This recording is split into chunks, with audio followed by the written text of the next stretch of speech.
अस्सलाम वालेकुम नाजरीन, Faisal Ghuman speaking to you on behalf of YouTube channel Faisal Ghuman. I hope you all will be fine.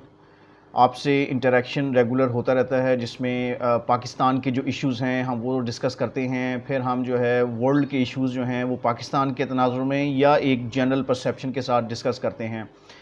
नाजरीन, कल IMF इंटरनेशनल मॉनेटरी फ़ंड की head जो हैं क्रिस्टिना जॉर्जेवा, उन्होंने कल एक ब्लॉग पोस्ट की है और वो अक्सर जो है पूरी दुनिया की जो मईशत है और टोटल पूरी दुनिया की जो इकॉनमी है उसके हवाले से प्रोजेक्शंस भी देती हैं और जो है वार्न भी करती हैं पूरी दुनिया को कि पूरी दुनिया जो है इस वक्त जो है एक बहुत बड़े इकोनॉमिक क्राइसिस की तरफ जा रही है। फिर IMF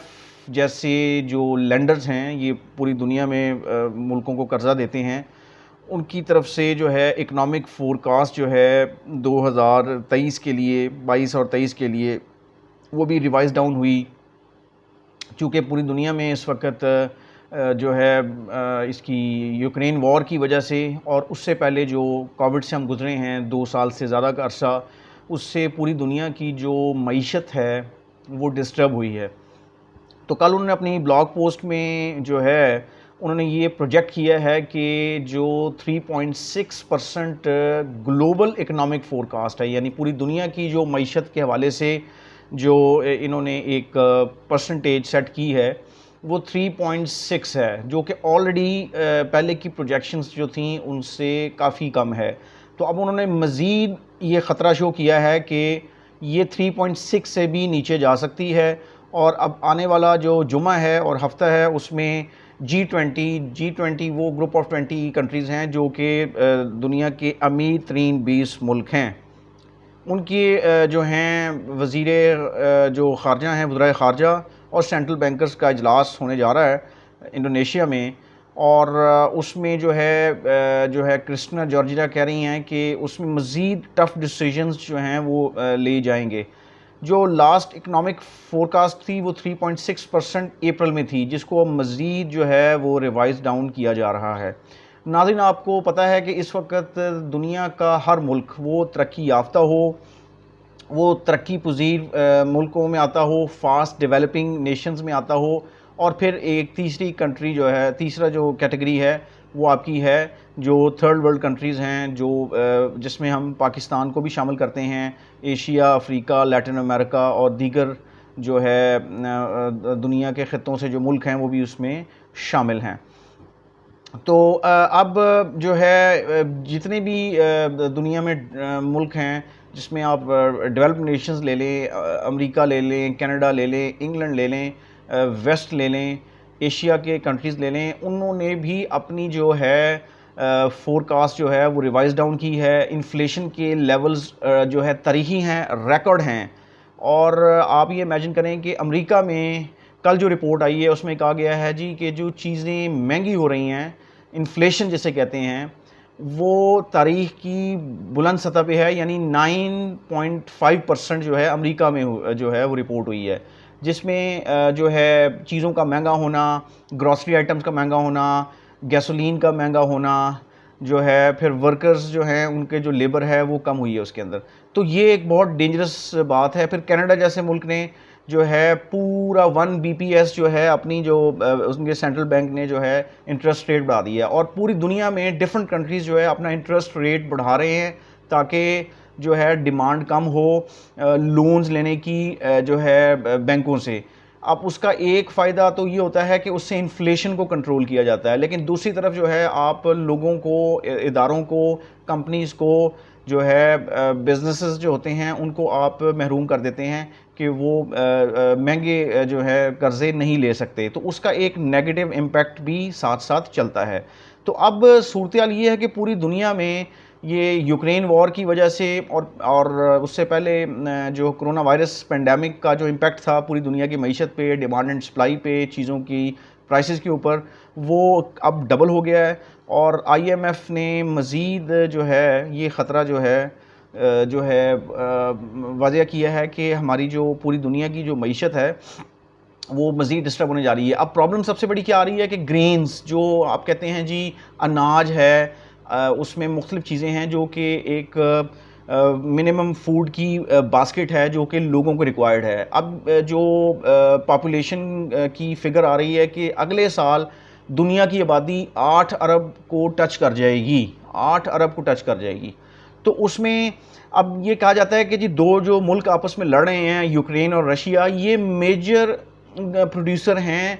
मुख्तलिफ जो अनाज हैं, ठीक है जी। और उसके बाद इस वक्त यही सबसे बड़ा फैक्टर है कि हमारी जो फूड की जो शॉर्टेजेस हैं वो पूरी दुनिया में आ रही हैं। और रशिया जो है वो फिर मेजर एनर्जी का प्रोड्यूसर भी है और एक्सपोर्ट भी करता है। अब इस जंग की वजह से जो फैब से चल रही है उसकी वजह से पूरी दुनिया में फूड ग्रेन्स की डिमांड एंड सप्लाई का गैप है और एनर्जी का। और आपको पता है कि रशिया पे सैंक्शन है जिसकी वजह से वो अपनी जो है ना जी फूड की और जो है एनर्जी की एक्सपोर्ट्स जो है वो ओपनली नहीं कर पा रहा। तो इस सूरत हाल में पूरी दुनिया के सारे जो बैंक्स हैं और पॉलिसी मेकिंग जो इंस्टीट्यूशंस हैं वो इंटरेस्ट रेट बढ़ाने के चक्कर में हैं ताकि प्राइसेस को कम किया जाए। तो अब इस सूरत हाल में जो है IMF जो है वो फर्दर जो है ख़तरे की घंटी बजा रहा है। और IMF की चीफ ने ये रिक्वेस्ट की है तरक्की याफ्ता ममालिक से, G20 से, कि फॉर गॉड सेक जो कर्ज़े दिए गए हैं फास्ट इमर्जिंग कंट्रीज़ में आप आ जाएं, डेवलपिंग नेशंस में आ जाएं, या जो गरीब मुल्क हैं उनको कर्ज़े माफ़ कर दें बड़े मुल्क, ताकि ये जो इस वक्त एक सूरत हाल बनी खड़ी है कि कर्ज़ों का हुजम इतना बढ़ गया है पूरी दुनिया में कि मुल्कों को जो है मेजॉरिटी जो कंट्रीज़ हैं वो डेट ट्रैप में आ गए हैं, जिससे उनकी मईशत जो है वो डिस्टर्ब हो गई है, लोगों को हर चीज़ महंगी मिल रही है। तो उसमें अभी अगर एक हम इंटरनेशनल एनालिसिस देखें तो खरबों अरब डॉलर के कर्ज़े हैं। 2021 तक जो है एक फ़िगर है कि 303 अरब डॉलर 303 खरब डॉलर जो है इस वक्त पूरी दुनिया का डेट हो चुका।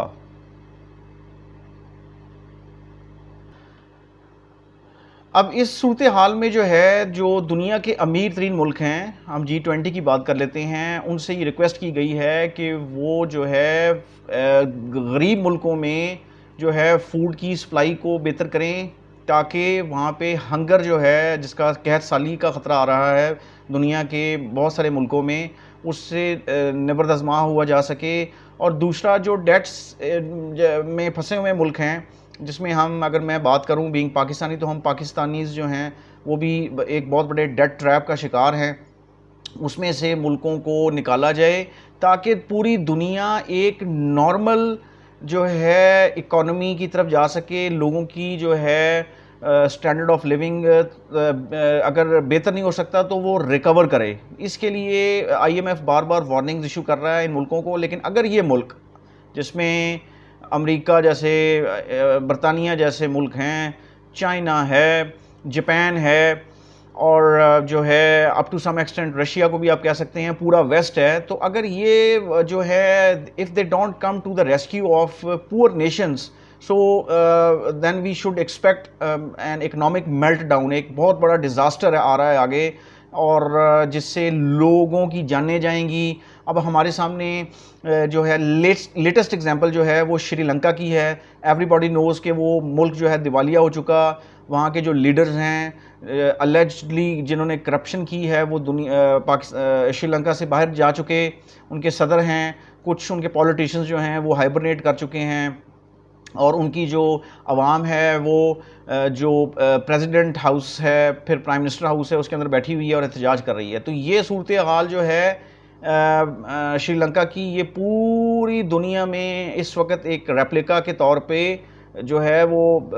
एक्सपीरियंस की जा सकती है। और लोग निकलेंगे और निकल के फिर इस तरह का एहतजाज करेंगे कि जिससे पूरी दुनिया में वायलेंस ग्रो होगी। चूँकि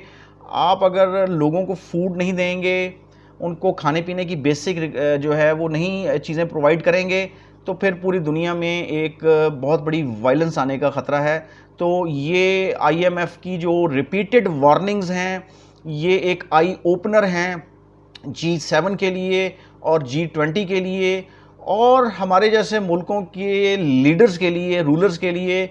कि इट्स टाइम कि अपने आप को अब बचाना है, तो हमें जो है अपने लोगों को रिलीफ देना होगा। उसके लिए जो करप्ट प्रैक्टिसेस हैं उनमें से निकलना होगा। अदरवाइज़ ये बहुत खौफनाक बात है कि सन 2022 ये पूरा साल जो इकोनॉमिक एक्सपर्ट्स कह रहे हैं, उसके बाद 2023 पूरा, उसके बाद वो कह रहे हैं जी 2023 के बाद भी कोई पता नहीं है कि जो है पूरी दुनिया की जो इकॉनमी की जो इंडिकेटर्स थे वो जो है डिस्टर्ब रहेंगे। इसका मतलब ये है कि रिसेशन का साइकिल कंटिन्यू रहेगा और जो कि ना सिर्फ जो है लोगों के लिए तकलीफ दे अमल होगा, नॉन स्टॉप तकलीफ दे अमल होगा, और जो रूलर्स हैं हर मुल्क के और जो इंटरनेशनल लेवल पे जो बड़ी बड़ी जो है अपना फाइनेंशियल इंस्टीट्यूशंस हैं वो भी प्रेशर में रहेंगे।